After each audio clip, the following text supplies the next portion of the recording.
Bonsoir à toutes et tous. Soyez les bienvenus dans 28 minutes. Bonsoir mes petits potes. Je reprends la sémantique mauduitiesque. Bonsoir à tous. L'actualité internationale, c'est la guerre en Ukraine. Plus de 1500 jours depuis le début en février 2022. Et cette donnée géographique qui annonce peut-être un tournant dans le conflit. Pour la première fois depuis l'été 23, la Russie a perdu du terrain en Ukraine au moment même où les Russes s'apprêtent à célébrer le 9 mai 45, victoire sur l'Allemagne nazie dans un climat de haute paranoïa. Главарь киевского режима Зеленский позволил себе агрессивные и угрожающие заявления о намерении сорвать священный праздник День Победы в Москве террористическими актами и при этом... Vladimir Poutine est-il en difficulté sur le terrain en Ukraine? Sa popularité est-elle par ailleurs en baisse à 5 mois des élections parlementaires?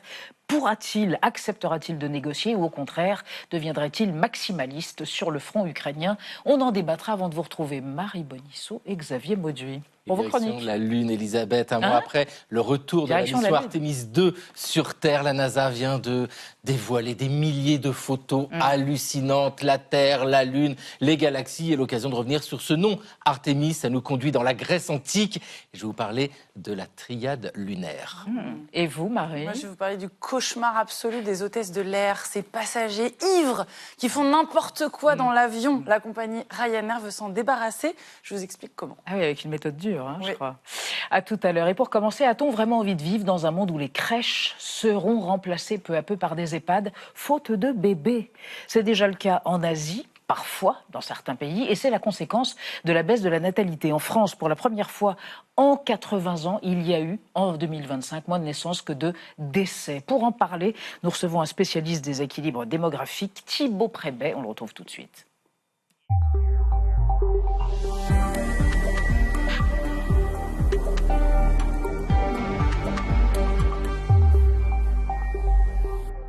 Thibaut Prébet, bonsoir. Bonsoir. Bienvenue dans 28 minutes. Merci. Je vous présente Adan Diaye et Benjamin Sportouche. Bonsoir. Vous faites paraître, c'est un moment idoine, aux éditions du Rocher, Démographie, la bombe tranquille, une petite provocation malicieuse avec cet oxymore en forme de titre. Et évidemment, on l'a lu et on est taraudé par une question. Ce spécialiste de la démographie, des questions de démographie, sachant qu'en France, il y a eu cette année plus de décès que de naissances, a-t-il des moutards ? Eh oui, j'ai 2 filles Voilà. qui sont formidables. Eh bien, c'est dit. Donc, pour évoquer ces questions et surtout cette notion de réarmement démographique, on va voir ce que vous en pensez sur cet impératif de réarmement. Eh bien, on vous retrouve après le point par Gaël Legras. Thibaut Prébet, en 2025, pour la première fois depuis la fin de la Seconde Guerre mondiale, la France a connu plus de décès que de naissances. Dans une note publiée ce mardi, le Haut Commissariat à la stratégie et au plan a dénoncé l'inefficacité des aides financières destinées à favoriser la natalité. De votre côté, vous venez de publier Démographie, la bombe tranquille. Pour imaginer les conséquences de ce déclin, vous avez le profil idéal. En 1947, la France était en plein baby-boom et sur la radiodiffusion télévision française, un village du Finistère était érigé en exemple national. À Long-Ouarneau, en effet, qui compte 1200 habitants et 40 familles, 30 d'entre elles ont plus de 7 enfants. Long-Ouarneau, un petit coin heureux et confiant qui doit être pour la France l'image de l'avenir et de la vie. Mais le nombre de naissances diminue drastiquement au début des années 70, ce que déplore l'ex-premier ministre Michel Debré en 75. C'est notre avenir qui est en cause. L'avenir de la nation. C'est pourquoi il est important qu'augmente le nombre des foyers d'au moins 3 enfants. 726 000 nouveaux-nés en 2022, 677 800 en 2023, 660 800 en 2024. Emmanuel Macron accouche alors d'une métaphore martiale. L'infertilité masculine comme féminine a beaucoup progressé ces dernières années. Un grand plan de lutte contre ce fléau sera engagé pour permettre justement ce réarmement démographique. Aujourd'hui donc, le Haut Commissariat au Plan propose de privilégier l'accès aux crèches plutôt que les soutiens financiers aux parents. De votre côté, vous considérez qu'il faut adapter notre économie à la fécondité et non l'inverse. Selon vous, nos systèmes sociaux doivent être repensés non pour croître sans fin mais pour durer, ce qui permettrait peut-être de réconcilier l'humanité avec sa planète. En conclusion, vous ajoutez « Le réarmement démographique n'aura pas lieu et c'est une chance si nous savons la saisir ». C'est une chance, Thibaut Prébet ? Oh, je l'ai écrit, alors je devais bien le penser à l'époque. Voilà, maintenant il faut assumer et il faut argumenter. Ma question étant, est-ce que notre menace aujourd'hui, c'est plutôt l'état de notre planète ou le fait d'être un tout petit peu moins nombreux? Pour moi, la réponse est évidente, mais chacun a le droit d'avoir son avis. Ah, quand vous dites ça, ça me fait penser à un livre qui a eu un énorme succès aux États-Unis dans les années 70 de Paul Ehrlich sur justement la décroissance démographique. C'était la bombe P comme population. Et lui, il arguait du fait que vu les ressources planétaires et la réduction de ces ressources à mesure que grandit la population, il faudrait réduire la démographie. Vous partagez cette idée? Ça a fait d'ailleurs, ça a été le grain à moudre des écologistes dans les années 70-80. Oui, pas du tout. Puis c'est quelque chose qui s'est révélé faux. C'est-à-dire qu'on parle toujours encore beaucoup de malthusianisme, de l'idée que la planète ne peut pas supporter, qu'il y a des gens qui ne méritent pas d'avoir de la nourriture et qu'en fait, il faut les laisser mourir gentiment. Tout ça, c'est extrêmement daté. C'était complètement à la ramasse. La question, elle n'est pas vraiment là. La question, pour moi, est de se dire, très simplement, ce qui explique la baisse de la fécondité dans l'histoire de l'humanité, c'est le progrès. Est-ce qu'il faut renoncer au progrès simplement pour être plus nombreux? Si c'était juste qu'on pouvait sans aucune contrainte arriver à 2 enfants plutôt qu'à un 6, je serais ravi. Mais la question, elle n'est pas là aujourd'hui. Et alors, vous dites, le fait de vivre dans une société où il y a de moins en moins d'actifs, où il y a de plus en plus de personnes âgées, ça fabrique un biais gérontophile. Qu'est-ce que vous entendez par là? Ce que je veux dire, c'est que, en fait, pourquoi est-ce qu'on a du mal à réformer les retraites, à changer ces transferts? Parce qu'en fait, c'est de plus en plus les personnes âgées qui votent, parce qu'elles ont une part du vote qui est de plus en plus importante, et ça va ne faire que se durcir. Et donc, à un moment, elles contrôlent le vote. Et dès qu'il y a un petit sujet, ça s'inverse, et en plus, politiquement, c'est très coûteux de s'y opposer. Je vous rappelle, par exemple, que François Bayrou, quand il a commencé à parler du fait que les frais professionnels des retraités, c'était peut-être un peu bizarre, il a sauté assez vite. Donc on voit bien que une société où les retraités ont la main mise sur le vote, c'est une société où le changement en leur défaveur va être délicat à mettre en œuvre. C'est donc un véritable défi démocratique qui arrive pour nous. C'est pour ça que vous lâchez une bombinette, suggérez que les gens qui ont 30 ans et un vote qui compte double, pour qu'ils pèsent plus sur les décisions démocratiques. Absolument, qu'ils aient envie de peser. Alors soyons honnêtes, aujourd'hui c'est pas constitutionnel, donc c'est plus une idée qui est lancée dans l'idée de raisonner et de comprendre qu'en fait si on ne met pas un centre de gravité au vote qui est plus proche, un, des actifs, et deux, de la moyenne, ça va être un problème, en rappelant aussi qu'on parlera sans doute du sujet de l'immigration. Encore faut-il attirer des immigrés. Si c'est travailler pour des gens qui décident de les faire bosser plus pour une meilleure retraite, ça peut être aussi un sujet. Donc il y a un vrai débat sur cette manière de rester dans un système démocratique, mais en ne donnant pas le pouvoir de vote uniquement aux retraités qui s'en servent très bien. Alors même si vous n'êtes pas pour le réarmement démographique, on l'a compris, est-ce que vous pensez qu'il y a des réformes sociétales, comme par exemple avoir un congé parental allongé, qui peut permettre d'avoir des enfants plus tranquillement, et aussi les structures pour cela, c'est-à-dire les crèches et autres accompagnements d'enfants? Alors en réalité, vous avez raison, mais vous posez deux problèmes distincts. C'est un, est-ce que c'est un progrès? La réponse est oui, et est-ce qu'à ce titre, c'est suffisant pour le justifier? Je vous répondrai oui. Est-ce que ça va se faire ou avoir un effet sur la fécondité, qui est un autre sujet? Eh bien, je répondrai qu'à partir d'un constat que je trouve relativement erroné, le Haut Commissariat au Plan fait des propositions que je trouve justes, ce qui est un peu bizarre. Et en fait, on part de deux constats différents. Le premier, c'est que Emmanuel Macron a parlé de réarmement démographique, ça a choqué. Aujourd'hui, pour être plus soft, on parle plus de ça, on dit qu'il y a un désir d'enfant qui n'est pas assouvi et qu'on va permettre de le réaliser. Ce qui est, en réalité, on pourrait y revenir, un peu bidon. Mais, une fois que vous avez dit ça, on constate que les femmes, par exemple, si vous leur dites qu'elles vont avoir 1 an de congé maternité, sont très contentes, mais se disent, ça va jouer sur ma carrière professionnelle, ça va être difficile, et donc je ne le fais pas ou pas souvent. Et donc la réponse du Haut-Commissariat qui est de dire, on peut le faire, mais en forçant les hommes à prendre ce congé pour que l'écart qui est créé sur le marché de l'emploi entre hommes et femmes soit plus limité, est à mon avis quelque chose qui va dans le bon sens. C'est-à-dire que s'il existe, ce qui n'est pas sûr, des mesures natalistes efficaces, elles doivent se faire sans que ce soit au détriment des droits sociaux, en particulier de la femme. Et donc je trouve que l'idée dont ils accouchent, passez-moi l'expression, n'est pas mauvaise. Oui, bien sûr, c'est facile, mais c'est très efficace. Thibaut Prébet, on évoque avec vous et avec Anna la natalité. Donc le gouvernement a une idée, s'attaquer au problème d'infertilité. Il prévoit d'écrire aux Français, mais alors aux Français qui ont 29 ans, je crois. Oui, il est temps de réfléchir au projet ou non d'avoir un enfant. Voilà comment pourrait commencer la lettre que le gouvernement va adresser au cours de l'été à tous les Français de 29 ans. C'est donc ceux qui sont nés en 1997. Alors pourquoi 29 ans? Eh bien parce que c'est l'âge qui a été recommandé au gouvernement par des spécialistes de l'infertilité, partant du principe qu'à partir de 30 ans, la fertilité des femmes chute très rapidement, mais c'est aussi l'âge à partir duquel on est autorisé à faire congeler son sperme ou ses ovocytes. Ce courrier, il s'adresse aux femmes comme aux hommes et il devrait contenir, selon le ministère de la Santé, des informations sur la santé sexuelle, la contraception, les horloges biologiques et sur la PMA, l'aide médicale à la procréation. Alors, est-ce que vous pensez, vous, que ça a du sens de s'attaquer à l'infertilité ou c'est une énième mesurette, comme vous le dites ? Écoutez, déjà, ce qui est sûr quand on écrit une lettre, c'est que ça ne coûte pas très cher. Et dans cette phase où on n'a pas beaucoup de budget et les mesures qui coûtent cher ne sont même pas efficaces, voilà, ça donne une gesticulation qui donne l'impression de faire quelque chose. Sur l'infertilité, il y a 3 sujets. Le principal, c'est effectivement le fait qu'on fait des enfants de manière plus âgée. Ensuite, il y a des sujets environnementaux et d'autres sujets complexes, éventuellement liés aux possibilités qu'on donne de faire des enfants ou aux restrictions, et donc un brassage génétique est différent. Si on s'attaque au premier sujet, c'est l'âge. C'est le sujet majeur et massif.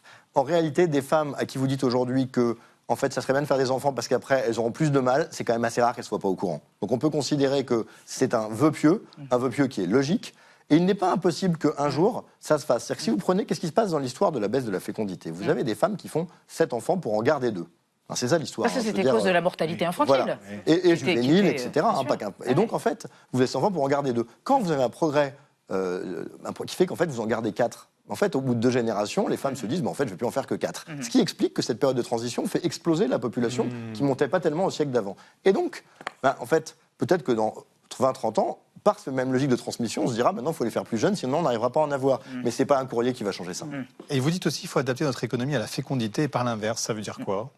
Ça veut dire que si vous prenez tous les plans, on peut parler par exemple de Viktor Orban en Hongrie, on n'a aucun effet. Donc si vous considérez que c'est un paramètre... Qui voulait réarmer aussi, lui. Voilà. Et on ne payait pas d'impôts quand on avait 3 ou 4 ans. Il y a énormément de mesures. Vous avez un prêt que vous ne remboursez pas quand vous vous mariez. Ensuite, vous avez des aides pour acheter une voiture, un logement. Et vous payez plus d'impôts quand vous avez moins de 25 ans ou quand vous avez 4 enfants. Le résultat, c'est une croissance qui s'est effondrée, un taux de chômage qui a augmenté, un déficit qui a augmenté et une fécondité depuis ce plan en 2019 qui est passée de 1,47 à 1,39. Ce qui est quand même assez glorieux. Et donc, ce qui est très intéressant, c'est que ça pose d'ailleurs une pierre. Vous voyez d'ailleurs que Bardella a félicité Orban pour avoir défendu la natalité hongroise, mais depuis, il n'en a plus parlé, contrairement. Donc on voit qu'on cherche aujourd'hui la formule qui est de dire on veut montrer qu'on défend la fécondité, mais comment on le fait ? Moi, je prétends que c'est quelque chose qui ne se change pas et qu'il vaut mieux s'adapter parce que le grand risque, si on se dit que la fécondité va remonter, c'est qu'on ne fait pas d'efforts. Et comme on ne fait pas d'efforts budgétaires, ça continue à se dégrader. Et donc, en fait, moi, j'aime bien dire que c'est comme si vous sortez de chez vous et qu'il pleut et vous dites soit je prends un parapluie, ce que font nos voisins, soit je vais faire une incantation au ciel pour que ça arrête de pleuvoir. Comme on n'a pas trouvé d'incantation qui marche, je préférais qu'on s'adapte. Est-ce que vous pensez que l'éco-anxiété est un des facteurs qui peut expliquer cette envie d'avoir de moins en moins d'enfants face à un futur de plus en plus ténébreux ou angoissant ? Pas du tout. Je pense que c'est quelque chose d'extrêmement mineur. En fait, aujourd'hui, vous avez 195 pays au monde. Il y en a 185 où la fécondité a baissé ces 5 dernières années. Vous avez des pays religieux, des pays en guerre, des pays pas en guerre. Vous avez tous les critères et ils suivent le même chemin. La seule chose que vous aurez en commun, c'est la baisse de la mortalité et le progrès technique qui fait qu'on n'a plus le besoin d'enfants du Moyen-Âge où il fallait aider pour la terre, mais le désir d'enfant. Et en fait, l'éco-anxiété est un sujet comme plein d'autres, comme je sais pas, les téléphones. Tout le monde a sa théorie. Moi, j'aime bien dire, vous savez que c'est le marteau de Maslow. Abraham Maslow, qui était un psychologue du XXe, qui disait quand on a un marteau, tout problème ressemble à un clou.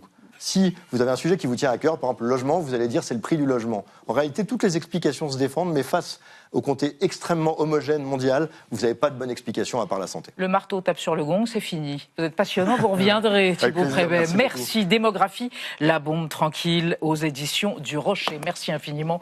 On va passer à notre débat sur la guerre en Ukraine avec cette première depuis l'été 2023. L'armée russe a perdu du terrain. C'est infime d'un point de vue géographique, mais symboliquement plutôt négatif pour Vladimir Poutine. À la veille des commémorations du 9 mai 45, jour de la victoire de la Russie, ou de l'URSS plutôt, sur le nazisme. Sa popularité dévisse-t-elle ? Par ailleurs, en Russie, Vladimir Poutine est-il en difficulté sur le terrain, au front ? On en parle après la mise au point d'Amira Swilem.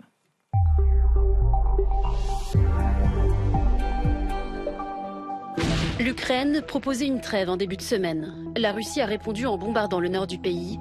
Au moins 30 personnes ont été tuées depuis lundi. Moscou confirme à son tour une trêve de 2 jours à partir de ce soir minuit, à l'occasion du 9 mai, jour de la commémoration de la victoire sur l'Allemagne nazie. Le président ukrainien y a déjà opposé une fin de non-recevoir. Nous n'avons pas de vacances, désolé, à cause de la Russie, à cause de leurs attaques. Autrement dit, si nous leur donnons une journée de vacances le 9 mai, le lendemain, ils nous tueront à nouveau. Pour la première fois depuis 3 ans, l'armée russe perd du terrain. 116 km² récupérés par une armée ukrainienne plus tenace que prévu. Kiev multiplie les contre-attaques, les frappes à moyenne portée, mais aussi le recours massif aux drones. C'est précisément ce que redoute la Russie pour les commémorations du 9 mai. Pour la première fois, Moscou a donc décidé de ne pas inclure de chars dans le défilé. Zelensky a tenu des propos agressifs et menaçants concernant son intention de perturber les célébrations sacrées du jour de la victoire à Moscou par des actes terroristes. Des représentants de plusieurs pays de l'Union européenne étaient présents à ce moment-là. Aucun d'entre eux n'a freiné le chef du régime de Kiev. Certaines attaques ukrainiennes ont marqué les esprits, comme celle contre le terminal pétrolier de Tuapse dans le sud de la Russie la semaine dernière. Même Vladimir Poutine reconnaît des difficultés. Starlink a été désactivé. Il existe d'autres problèmes liés aux communications. Vous êtes donc d'accord que l'utilisation de systèmes de communication qui ne nous appartiennent pas et qui ne sont pas sous notre contrôle représente un danger pour le personnel? Bien sûr, cela représente un danger, oui. Entre recul sur le front et festivités du 9 mai revues à la baisse, la Russie est-elle en délicatesse sur le terrain? Vladimir Poutine, en baisse dans les sondages, est-il en difficulté? Nos trois invités, Tatiana Kastoeva, Jean, bonsoir. Vous êtes politologue, directrice du centre Russie-Eurasie de l'IFRI. Et j'ajoute que vous étiez à Moscou il y a une dizaine de jours. Vous pourrez témoigner ou nous éclairer sur un certain nombre de points concernant notamment la popularité de Vladimir Poutine et la façon dont les gens dans la rue parlent de lui, s'ils osent parler. Selon vous, un défilé réduit sur la place rouge pour le 9 mai, qui aura lieu donc dans 2 jours, ne veut pas dire que la Russie considère avoir perdu en Ukraine. En revanche, ce qui vous a marqué, c'est que Poutine ne bénéficie plus du même élan patriotique. Les Russes veulent la fin de la guerre. À côté de vous, Christine Dugouin-Clément, bonsoir. Bonsoir. Chercheuse à la chaire Risque de l'IAE Paris-Sorbonne, dernier essai géopolitique de l'ingérence russe, la stratégie du chaos, au PUF, Presse universitaire de France. Selon vous, que les Russes perdent du terrain en Ukraine, c'est un signal positif, mais attention, ajoutez-vous, la Russie a encore la capacité de faire énormément de dégâts. Ce recul n'est pas un échec. Et à côté de vous, général Nicolas Richoux, bonsoir. Bonsoir. Ancien commandant de la 7e brigade blindée. Selon vous, Vladimir Poutine n'acceptera pas d'arrêter le conflit. Il reste inflexible en exigeant des concessions territoriales inacceptables du point de vue des Ukrainiens. Mais vous ajoutez, avec le nombre de morts sur le front, il est peu probable qu'il atteigne jamais ses objectifs. Et on évoque justement le chiffre du jour. En avril, donc tout récemment, les forces russes ont perdu le contrôle de 116 km² en Ukraine, ce qui n'était plus arrivé depuis la contre-offensive ukrainienne de l'été 2023. L'armée ukrainienne est parvenue à avancer en différents endroits le long de la ligne de front, une quarantaine de km² dans chacune des 3 régions de Zaporijia, Kharkiv et Donetsk. C'est peu, 116 km², Nicolas Richoux, général Richoux, ça semble peu, mais en même temps, stratégiquement, ce n'est pas rien. Non, ça n'est pas rien, parce que ça n'est pas arrivé, me semble-t-il, depuis 2023. C'est ça. Et donc, jusqu'à présent, tous les mois, ça grignotait un petit peu, c'était quelques kilomètres carrés, mais ils arrivaient à prendre à peu près 4000 km² par an. Ceci dit, à ce rythme-là, il fallait 80 ou 100 ans pour conquérir toute l'Ukraine. Mais pour la première fois, ça s'est inversé, et aujourd'hui, ce sont les Ukrainiens qui ont repris 116 km², ce qui prouve que les Russes piétinent, qu'ils sont à la peine, et donc ça renseigne également sur un outil militaire vraisemblablement dégradé, qui aujourd'hui peine à atteindre ses objectifs, tant en termes de personnel, les matériels, les chars, les avions, etc. Donc effectivement, c'est à observer, mais ça ne signifie pas, bien entendu, un effondrement du front. Ah, mais justement, quelle est la principale difficulté que rencontrent les Russes aujourd'hui, Christine Dugouin-Clément, sur ce front? C'est humain, c'est en termes d'équipement. Qu'est-ce qui se passe, en fait? On a plusieurs choses, et puis il y a aussi, du côté ukrainien, une capacité à innover et à déployer cette innovation. On a beaucoup parlé des drones. Ils ont des dronistes qui sont maintenant de plus en plus expérimentés, donc ça permet aussi d'utiliser la ressource au mieux de ce qu'elle peut obtenir. À titre d'exemple, on se rappelle de l'opération Spiderweb qui avait été menée, où on avait eu justement en Russie différents drones qui avaient été déployés très fortement à l'intérieur et qui avaient mené des opérations.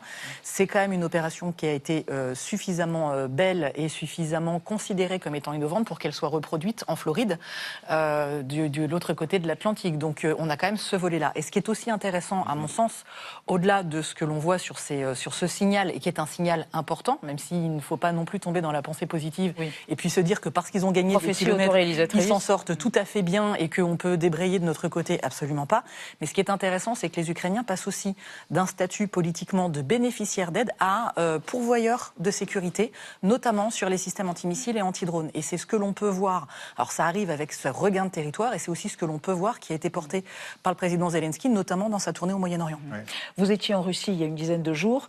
Ceux qui acceptent de vous parler, de témoigner, qu'est-ce qu'ils disent ? Je précise que je n'ai pas fait d'entretien professionnel. C'est ça, mais que ressentez-vous sur... Est-ce que le moral, la psyché des Russes est abîmée, fragilisée, impactée ? J'ai ressenti la fatigue, l'envie que cette guerre se termine et l'inquiétude parce qu'on ne voit pas de porte de sortie, les solutions qui peuvent s'offrir. Il y avait certains espoirs qui reposaient sur la personnalité de Trump, mais Trump étant occupé ailleurs, ce n'est pas de lui qui va venir la solution pour la guerre en Ukraine. Et vous dites qu'il y a des blogueurs aussi, militaires, qui disent un petit peu leur mécontentement que cette guerre est ingagnable. Il y a un fond d'air, il y a quelque chose qui se passe à Moscou. Il y a beaucoup plus de critiques à l'égard de la conduite de cette guerre. Et les blogueurs militaires, ils critiquent plutôt dans le sens, ils trouvent que la manière de mener la guerre est trop molle, qu'il faut accentuer les choses et qu'ils ne comprennent pas pourquoi Vladimir Poutine ne prenne pas cette décision vraiment d'y aller, de mettre toute la force, etc. Mais en même temps, vous avez aussi des blogueurs autres que militaires, qui commencent à se dire cette guerre a duré plus que la grande guerre patriotique, ça il y a quelque chose de symbolique sur ce seuil qui est franchi, elle n'est pas gagnable, on ne voit pas de porte de sortie, cela nuit à l'économie russe, cela commence à toucher la vie au quotidien, il y a l'impact direct et l'impact indirect qui est lié par exemple aux coupures d'Internet, ça chaque Russe est touché aujourd'hui et la veille de la célébration du 9 mai, l'Internet, même ce qu'on appelle la liste blanche, donc les sites autorisés, les Russes ont du mal à y accéder, même si pendant le moment où j'étais, c'était plutôt faisable, mais avec le VPN qui devient, comme on dit, comme les Russes plaisantent, le média le plus populaire en Russie. Il y a aussi quelque chose qui joue sur la fatigue, en tout cas sous tout contrôle, c'est les frappes qui sont réalisées dans la profondeur par les Ukrainiens. Alors ils appellent ça notamment les sanctions à longue distance. Alors ils visent principalement les unités pétrolières, mais ça donne une idée de fragilité et de vulnérabilité. Et ça permet aussi de pouvoir exploiter un petit peu ce mécontentement, cette tension que l'on peut voir. Ça, je confirme parfaitement. Les frappes vont aujourd'hui très loin de la ligne de front. La région de l'Oural, ma ville natale, Ekaterinbourg, Perm, ce sont les villes qui sont touchées. Et les Russes, ça les frappe beaucoup. Ils disent, d'une part, il y a une résignation. Ils disent, c'est notre nouvelle normalité, il va falloir s'habituer. Ils essaient de s'adapter. Par exemple, certains préfèrent aujourd'hui le train aux avions. Parce que quand vous avez, tout à fait, quand vous avez les drones, il y a l'opération qu'on appelle le tapis, donc l'espace aérien est fermé et vous pouvez avoir des retards dans votre départ, etc. Donc ça influe sur les habitudes de voyager et crée, en effet, et renforce le sentiment de vulnérabilité. Et Général Richoux, juste une chose quand même, il y a aussi une désorganisation de la communication, parce que maintenant les Russes, ils ne peuvent plus utiliser Starlink. Ça, c'est pas rien. Et on en a beaucoup parlé, on a dit que les Américains, ils ne faisaient pas tout pour les empêcher d'agir. Et bien là, quand même, ça désorganise parce que ça perturbe les troupes sur le terrain. Alors, ça perturbe les troupes sur le terrain, ça perturbe notamment les drones sur le terrain, donc ça perturbe les communications sur le terrain, ça désorganise les Russes. Alors, ils ont des solutions alternatives, mais qui ne sont pas véritablement très performantes. Mais ce qu'il faut dire, aujourd'hui, ce qui est véritablement un game changer, donc qui permet de changer un petit peu le cours de la guerre, ce sont quand même les drones, parce que aujourd'hui, les Ukrainiens en produisent 2 fois plus, de 7 millions de drones, 2 fois plus que les Russes aujourd'hui. Et technologiquement, ils ont pris une avance. Les Russes sont restés sur la fibre optique, ça permettait de ne pas être soi-disant perturbés, etc., par les contre-mesures électroniques. Mais ce faisant, ils ont abandonné tout un secteur de haute technologie et qui fait qu'aujourd'hui, les drones permettent d'aller dans la profondeur, ça a été très bien, mais très loin. Alors on a aussi le missile Flamingo qui va à 2000 km, mais les drones permettent d'aller très loin. mais également sur le champ de bataille. Par exemple, tous les deuxièmes échelons, aujourd'hui, les chars à 40 km peuvent être engagés avant même d'avoir atteint la ligne de front. Donc l'attrition est énorme avant même d'avoir été capable d'aller sur la ligne de front. Donc ça, aujourd'hui, c'est très très important et explique les gains ukrainiens. Vous allez réagir après, mais on va juste diffuser une archive pour comprendre l'enjeu symbolique de ce qui se passe après-demain sur la place Rouge. Donc la commémoration du 9 mai 45, célébration de la victoire des soviétiques sur les nazis, la grande guerre patriotique, non. Et là, l'année dernière, en 2025, c'était la manifestation de l'hubris géopolitique putinien, 20 chefs d'État, une démonstration de force sur cette fameuse place Rouge. C'est notre archive. Sur la place Rouge de Moscou, 11 000 soldats réunis pour les commémorations des 80 ans de la victoire sur l'Allemagne nazie, mais avant tout pour célébrer l'armée russe. Face à eux, une tribune officielle extrêmement garnie, avec évidemment Vladimir Poutine, mais à ses côtés de nombreux alliés, notamment le président chinois Xi Jinping, l'occasion pour Vladimir Poutine de relier la Deuxième Guerre mondiale à celle en Ukraine.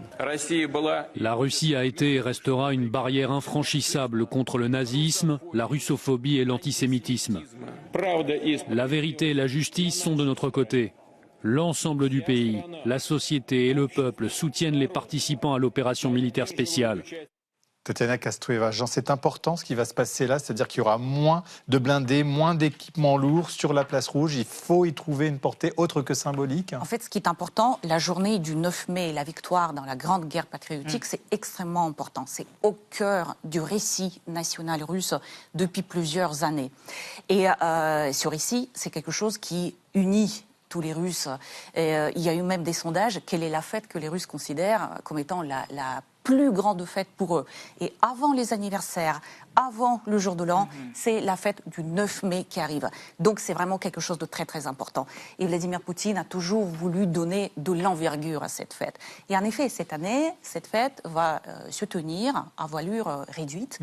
Pour, avant tout, les raisons sécuritaires. Peur d'attentats terroristes? Je pense qu'il y a plusieurs choses. Il y a les drones ukrainiens, et je crois que le régime russe ne voudrait surtout pas offrir le spectacle d'un chaos sur la place Rouge à cause d'un drone ukrainien.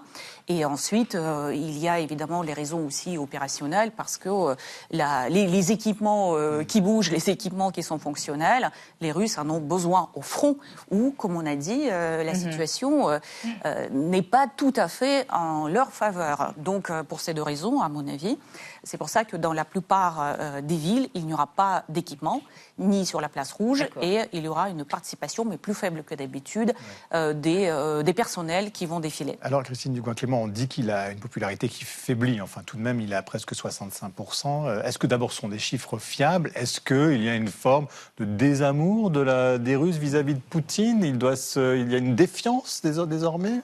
Alors, il faut faire attention à cette lecture. Vous le soulignez avec justesse, hein, les sondages sont toujours à prendre avec beaucoup de prudence, parce que parfois certains sont un petit peu orchestrés par l'État, et puis parce qu'on peut avoir une certaine prudence et une tradition de prudence dans la réponse au sondage, qui est un héritage de l'histoire où le sondage est plutôt utilisé comme quelque part un outil de négociation à rebours.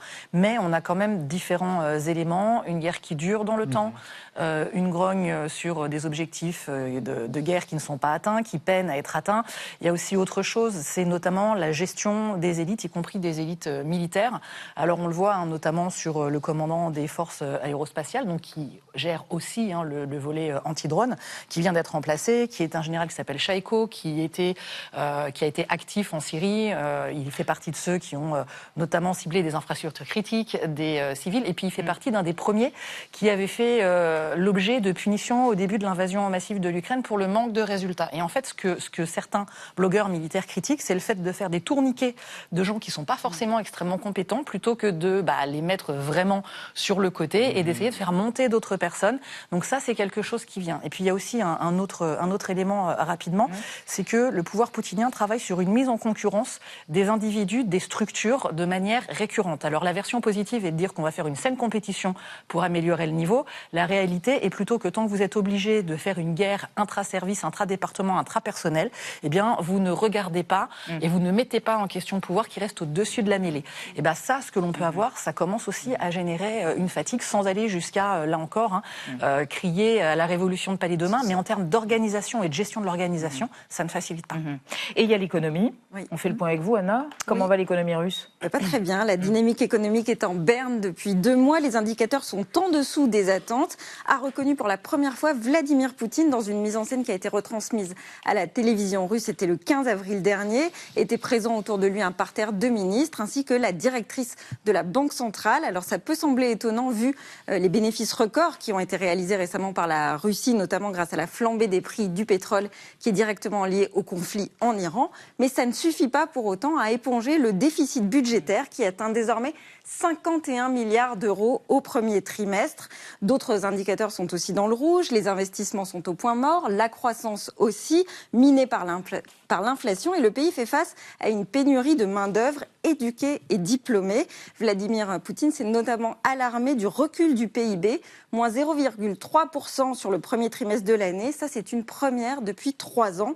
De quoi laisser planer un sérieux risque de récession en 2027. Il a donc réclamé des rapports détaillés et des propositions concrètes pour pouvoir relancer rapidement la croissance. Son entourage a voulu, lui, se montrer plutôt rassurant en affirmant évidemment que tout était sous contrôle. Tatiana Kastoeva-Jean, est-ce que vous dites que les Russes ils ont peur que l'État vienne ponctionner leur épargne. Est-ce que ça, c'est vraiment quelque chose qui peut arriver ? En fait, la situation est très évolutive. Les 2 premiers mois de l'année ont été extrêmement difficiles. Et ça, tous les entrepreneurs dans le pays l'ont ressenti.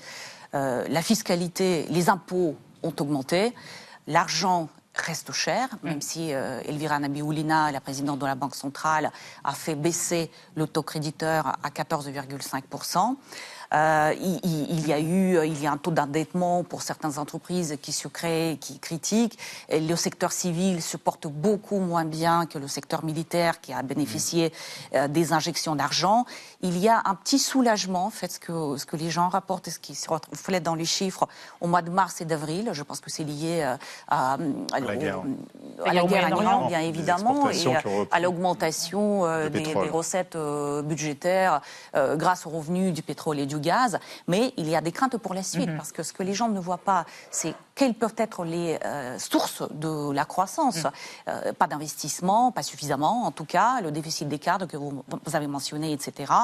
Ils savent que le gouvernement a besoin d'argent pour continuer la guerre, et alors la crainte, c'est en effet le gel, voire la confiscation de l'épargne après les élections parlementaires. Justement, Général Richoux, est-ce que cette situation économique, elle est problématique pour Vladimir Poutine pour continuer une guerre qui coûte très cher. Qui coûte très cher, et ensuite, même l'amélioration de la situation du Moyen-Orient n'a pas amélioré véritablement la situation sur le plan budgétaire en profondeur, si vous voulez. Les pertes en matière d'export sont évaluées entre 30 et 50% avec les tirs sur les raffineries, etc. C'est les pertes les tirs opérés par les Ukrainiens sur les raffineries. C'est de 30 à 50%, c'est absolument considérable.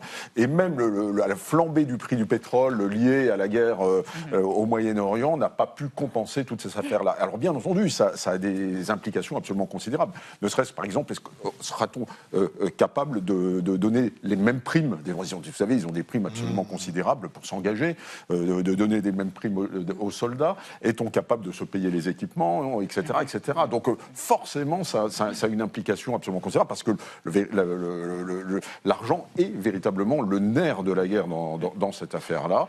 Et on voit bien qu'aujourd'hui, même l'industrie russe de guerre patine, alors qu'ils sont normalement en économie de guerre, mais ça patine. Alors ces difficultés tout de même que rencontre Poutine, dont vous parlez, pourraient-elles le pousser à négocier ? Écoutez la conversation que Donald Trump a relatée qu'il a eue avec le président russe, c'était la semaine dernière. I had a long talk with President Putin. I suggested a little bit of a ceasefire, and I think he might do that. Even if it's a little ceasefire, there's so many people being killed, it's so ridiculous. We talked more about the war in Ukraine, but he would like to be of help. I said, before you help me, I want to end your war. So we had a good talk. I've known him a long time. I think he was ready to make a deal a while ago. Christine Dugouin-Clément, qu'est-ce qu'il faut penser de ce que nous dit là Donald Trump? Est-ce qu'on peut envisager que Poutine soit dans une négociation? Au contraire, certains disent qu'il peut aller plus loin et dans une forme de jusqu'au-boutisme parce qu'il est en difficulté. Je ne pense pas arriver sur une approche de négociation parce qu'il a besoin d'avoir une victoire qui soit extrêmement forte. Ils ne peuvent pas assumer d'avoir une approche qui soit de faiblesse. Pour l'instant, ils essayent de profiter du bruit médiatique qu'on comprend sur la couverture de l'Iran pour essayer de laisser un petit peu passer sous les radars les reculs différents, d'essayer de récupérer un petit peu d'argent. Puis il y a aussi un autre point, c'est qu'il y a un recul notamment d'Africa Corps et des différentes milices russes sur le continent africain. Alors c'est pas un repli complet, mais il y a quand même cette espèce de recul qui pourrait un petit peu faire long feu, aller sur d'autres pays. Or, c'est utilisé pour contourner les sanctions et pour faire rentrer de l'argent. Oui. Et est-ce que le fait que Viktor Orban, qui a été décrit par un politique français comme un cheval de Troie dans l'Union européenne, cheval de Troie au profit donc de Vladimir Poutine, le fait qu'il ait été battu aux dernières élections, ça ajoute en symbole de problème conjoncturel pour Vladimir Poutine? C'est clairement pas une bonne nouvelle, mais il y a d'autres élections qui se profilent et qui vont clairement être d'autres enjeux pour essayer d'aller jouer sur des dissensions diverses et variées. Les élections parlementaires en Russie? Il y a des élections parlementaires en septembre, tout à fait. Donc, mais il y a des forces d'opposition tout de même ou pas? Quand on dit que ça peut lui nuire à Poutine, mais dans quel sens? Une forte abstention? Non, il n'y a plus de forces d'opposition et les partis parlementaires, en fait, ils peuvent diverger sur les sujets économiques et sociaux, mais ils sont complètement alignés sur les grosses lignes, notamment sur la politique étrangère. Donc le mécontentement, il se traduirait comment? Parce que les gens n'iraient pas voter? Probablement sur le taux d'abstention, en effet, mais après, il y a toutes sortes de moyens d'obtenir le résultat nécessaire. C'est pas ça ce qui va le mettre en mal, mais il y a, je trouve, un début de désamour pour Vladimir Poutine en Russie, et ça peut jouer pour la suite. Et je parle autant des élites que de la société, même s'il y a en même temps la peur du chaos et l'absence d'alternative. Donc la question, c'est toujours oui, mais qui d'autre? Alors, je voudrais revenir un petit peu sur Orban, si vous voulez. Oui, Orban, il a été battu, mais moi, je rappelle quand même qu'on a des élections en France dans un an. Donc, il y a des élections partout en Europe qui se profilent. Il y a eu en Roumanie, je crois, la Roumanie, des présidentielles qui sont plutôt pro-Poutine. De 2027, que se passe-t-il en France, par exemple, si un gouvernement plus pro-russe arrive? Donc, je veux dire, les cartes sont rebattues. Et ça, c'est la faiblesse et c'est la force de la démocratie. On a des élections, les cartes sont rebattues en permanence, tandis que de l'autre côté, il y a une stabilité. Donc il est vraiment trop tôt pour dire que Vladimir Poutine, aujourd'hui, est cuit. Je crois que ça, à mon avis, il faut rester vraiment très très prudent. Il a encore beaucoup de cartes en main, et dont la plus grande carte qu'il ait en main est véritablement la durée. Il a le temps pour lui, parce que lui, il n'est pas confronté à des élections où il peut être battu. Alors que nous, dans un an, dans 2 ans, eh bien, le visage politique de l'Union européenne peut être totalement différent. Donc il faut rester vraiment très prudent. Eh bien, écoutez, ce sera le mot de la fin pour ce débat. Merci à tous les trois. On va rester dans l'actualité lunaire et sublunaire, vue par Xavier Maudieu et Marie Bonisseau. D'abord, évoquer la moisson d'images sublimes, 12 000 photos rapportées par la mission spatiale américaine Artemis 2. Et puis, un peu en dessous, le patron de la compagnie aérienne low cost à Bakou, Ryanair, réclame l'interdiction de la vente d'alcool le matin dans tous les aéroports. Vous allez comprendre évidemment pourquoi. Et d'abord, le mot vedette du jour, choucroute, sauerkraut. Vous êtes sur Arte. La choucroute pourrait devenir le nouveau plat préféré des Américains. C'est entendu. Dans la choucroute, c'est du chou fermenté. Les ventes de choucroute ont explosé. Il est fan de choucroute. Qu'est-ce que ça veut dire? Exactement ce que ça dit. Merci de m'en dire un peu plus. Entendu. La vie secrète des mots vedettes. Choucroute, francisation du mot alsacien Sauerkraut, lui-même dérivé de l'allemand Sauerkraut, chou aigre, désigne un légume transformé obtenu par fermentation naturelle de feuilles de chou et dont la version garnie est le plat préféré des Français. Le 15 avril, le ministre américain de la Santé a révélé manger de la choucroute au petit-déj. Souffrant de fibrillation auriculaire, le fils de feu Bob Kennedy, par ailleurs ex-avocat défenseur de l'environnement, passé ministre trumpiste anti-vax, suit un régime alimentaire strict dont le premier repas à 6h30 est constitué d'un steak, d'un yaourt et de choucroute, qui là-bas ne se dit pas choucroute, mais sauerkraut, fichtre. Si ce scoop diététique a peu d'effet sur l'exportation alsacienne de choucroute, une hausse de la demande américaine est notée chez le numéro 1 de la Sauerkraut en Allemagne, pays où elle est passée d'un statut d'aliment populaire à celui de produit de niche importé essentiellement de Pologne. alors que l'Alsace en produit 25 000 tonnes par an. Mélangé à du gros sel, le chou rend une saumure qui le fermente naturellement, permettant sa longue conservation. Un procédé retracé jusqu'au IVe siècle avant Jésus-Christ et source de vitamine C pour les marins. Pour prévenir le scorbut avant un tour du monde, un fameux navigateur anglais a fait manger à son équipage, sur ordre de l'amirauté, de la choucroute.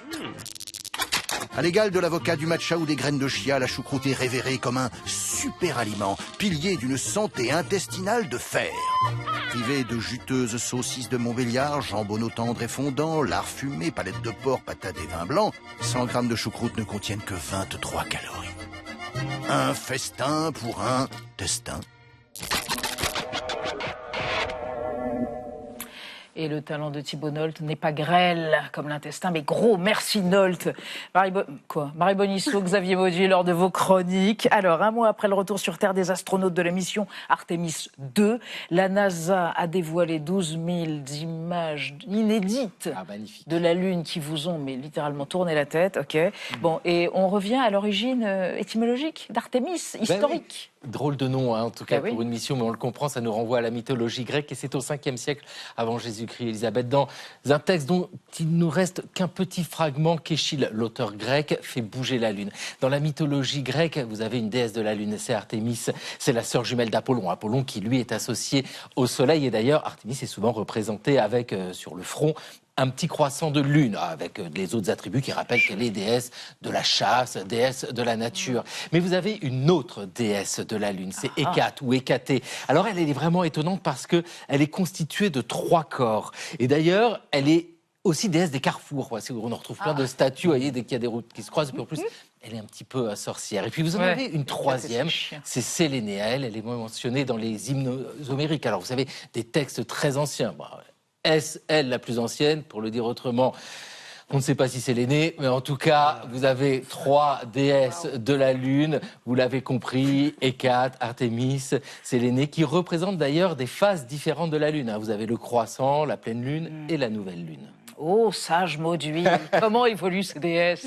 C'est ça qui est passionnant, parce que la mythologie, c'est quelque chose qui bouge sans cesse. Vous le savez, c'est pas fixe, ça varie selon les siècles, selon les auteurs, avec des interprétations très différentes des généalogies et de ces personnages. Et c'est vraiment le cas pour ces déesses de la Lune, parce qu'elles subissent un lent processus qui font qu'au 5e siècle avant Jésus-Christ, c'est en ça qu'Échille en est l'écho, elles sont associées. Vous avez Artémis qui fusionne avec Hécatée. Et c'est ici 2 déesses qui vont être dès lors représentées de la même manière, avec des torches comme ça pour éclairer la nuit sombre. Et très vite, Sélénée leur est associée. Et vous avez ce qu'on appelle la triade lunaire. Alors c'est vraiment dans le monde romain, parce que les Romains ont tout piqué aux Grecs, faut le dire. Alors Artémis, eux, ils l'appellent Diane, mais enfin, ils ont leur tout piqué. C'est dans le monde romain que s'impose cette triade lunaire. On n'arrive pas à les dissocier, mais, et c'est en cela que c'est intéressant, elles demeurent malgré tout identifiées. Et ça nous donne cet aspect complexe de la Lune, vous voyez, un petit peu mystérieuse, difficile à atteindre. Autrement dit, il est presque impossible de décrocher la Lune. Voilà. Et moi, je retiens de votre truc que c'est les femmes qui éclairent. Très féminin. Voilà, merci Mauduit. Bon, Marie Bonisseau, le patron de la compagnie aérienne Ryanair, qui a l'air d'être un drôle de zig, réclame l'interdiction de la vente d'alcool tôt le matin dans tous les aéroports. Oui, encore une interview choc de Michael O'Leary, le PDG de Ryanair. C'est un Irlandais qui a une très très très grande gueule et qui adore se faire détester. Oui. Juste pour vous donner une idée, rien que ces derniers mois, il a réussi à traiter les autorités belges de stupides pour une histoire de taxes sur le transport aérien à l'aéroport de Charleroi, et un ministre espagnol de clown, parce qu'il avait osé infliger une amende à la compagnie Ryanair. Lui-même, Michael O'Leary, n'hésitant pas à se qualifier de petit con, c'est bien. C'est vous dire comme ce personnage n'a eu aucun scrupule il y a 2 jours à accabler publiquement les aéroports, tous les aéroports. Dans le Times, il les accuse d'encourager les incivilités des passagers à bord des avions. Pourquoi? Parce que ces aéroports, peut-être que vous le savez, ils autorisent les bistrots dans les zones d'embarquement à servir de l'alcool à n'importe quelle heure. Il n'y a pas de limitation. Donc, dès 5 h du matin, si vous êtes en escale, ça peut partir en girafe de Guinness. J'exagère à peine. L'article du Times s'ouvre ainsi. La première phrase, c'est: Pour de nombreux Britanniques, l'apéritif matinal à l'aéroport est un élément essentiel du rituel du voyage. La première gorgée de vin ou de bière est le signe que les vacances sont véritablement commencées. Résultat, d'après les chiffres un peu au doigt mouillé donnés par Michael O'Leary, un vol Ryanair par jour serait dérouté à cause d'un ou de plusieurs passagers ivres. Il y a 10 ans, c'était, dit-il, seulement une fois par semaine. Alors pour tenter d'entrer en empathie avec le personnel navigant, j'ai mené l'enquête. J'ai tapé ivre et avion dans Google. Et alors effectivement, c'est un festival. La Dépêche du Midi, il y a 3 jours seulement, ivre dans l'avion, virgule, elle crache de la vodka sur un passager et tente d'en frapper un autre.